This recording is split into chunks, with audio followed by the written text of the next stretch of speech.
एक शहर जिसकी दीवारें इतनी ऊंची थीं कि सदियों तक कोई उसे जीत नहीं सका। एक साम्राज्य जो 1000 साल तक दुनिया की ताकतों को चुनौती देता रहा। और एक भविष्यवाणी जो सदियों पहले एक नबी की जुबान से निकली थी, तुम जरूर कुस्तुनतुनिया को फतह करोगे। उसका अमीर कितना बेहतरीन अमीर होगा और उसकी फौज कितनी बेहतरीन फौज होगी। सदियों तक मुसलमान इस भविष्यवाणी को पूरा करने की कोशिश करते रहे, लेकिन हर बार उन्हें नाकामी मिली। फिर इतिहास के मंच पर एक नौजवान उभरा, सिर्फ 21 साल का एक सुल्तान। उसका नाम था सुल्तान मोहम्मद फातेह। क्या वो वही अमीर था जिसकी तारीफ रसूलुल्लाह सल्लल्लाहु अलैहि वसल्लम ने की थी? और कैसे एक नौजवान दुनिया की सबसे मजबूत दीवारों को गिरा गया? ये कहानी है इस्लाम के महान सुल्तान मोहम्मद फातेह की। इस्लामी इतिहास में कुछ पल ऐसे होते हैं जो सदियों तक याद रखे जाते हैं। 1453 ईस्वी दुनिया दो बड़ी ताकतों में बटी हुई थी। एक तरफ था बिजेंटाइन साम्राज्य, जिसकी राजधानी थी कुस्तुनतुनिया, आज का इस्तांबुल। ये शहर सिर्फ एक राजधानी नहीं था, ये था यूरोप और एशिया के बीच का दरवाज़ा। मजबूत किले, विशाल दीवारें और चारों तरफ समुद्र। ये शहर लगभग अजेय माना जाता था। लगभग 800 साल तक मुसलमानों ने इस शहर को फतह करने की कोशिश की, लेकिन हर कोशिश नाकाम रही। फिर उस्मानी सल्तनत के सिंहासन पर एक नौजवान बैठा, जिसका दिल सिर्फ एक ही मकसद से भरा था, रसूलुल्लाह की भविष्यवाणी को पूरा करना। एक असाधारण बचपन। सन 1432 उस्मानी सल्तनत के शाही महल में एक बच्चे का जन्म हुआ। ये बच्चा आगे चलकर इतिहास बदलने वाला था, मोहम्मद बिन मुराद। बचपन से ही उसकी परवरिश आम शहजादों की तरह नहीं हुई। उसे सिर्फ तलवार चलाना नहीं सिखाया गया, बल्कि उसे सिखाया गया कुरान, हदीस, फिक्र और इस्लामी अखलाक। उसके उस्तादों में एक महान आलिम भी थे, शेख आक शमसुद्दीन। उन्होंने छोटे मोहम्मद के दिल में एक सपना डाल दिया, कुस्तुनतुनिया की फतह का सपना। वे अक्सर उसे एक हदीस सुनाते, कितना बेहतरीन अमीर होगा वो अमीर और कितनी बेहतरीन फौज होगी वो फौज। ये हदीस सुनते हुए मोहम्मद की आंखों में चमक आ जाती। उसके दिल में एक सवाल गूंजता था, क्या मैं वही अमीर बन सकता हूँ? 21 साल का सुल्तान। सन 1451 उस्मानी सल्तनत के सुल्तान मुराद द्वितीय का इंतकाल हो गया और सिंहासन पर बैठा एक नौजवान, सिर्फ 21 साल का मोहम्मद।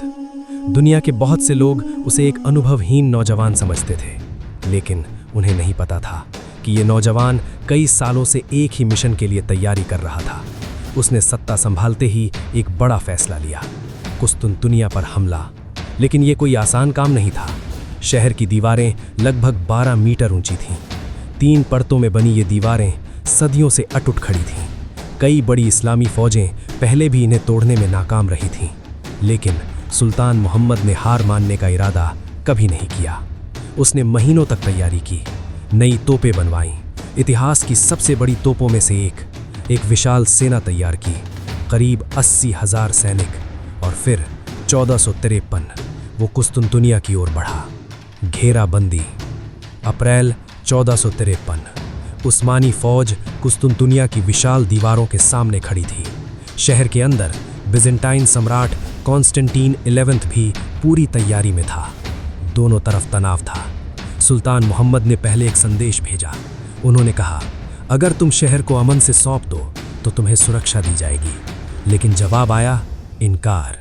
और फिर शुरू हुई इतिहास की सबसे मशहूर घेराबंदियों में से एक। उस्मानी तोपें गरजने लगीं, धड़ाम। हर धमाका दीवारों को हिला देता था, लेकिन कुस्तुनतुनिया इतनी आसानी से गिरने वाला नहीं था। दिन गुजरते गए, दीवारें टूटती, फिर मरम्मत कर दी जाती। लड़ाई लंबी होती जा रही थी। फिर सुल्तान मोहम्मद ने एक ऐसा फैसला किया जिसने इतिहास बदल दिया। असंभव योजना।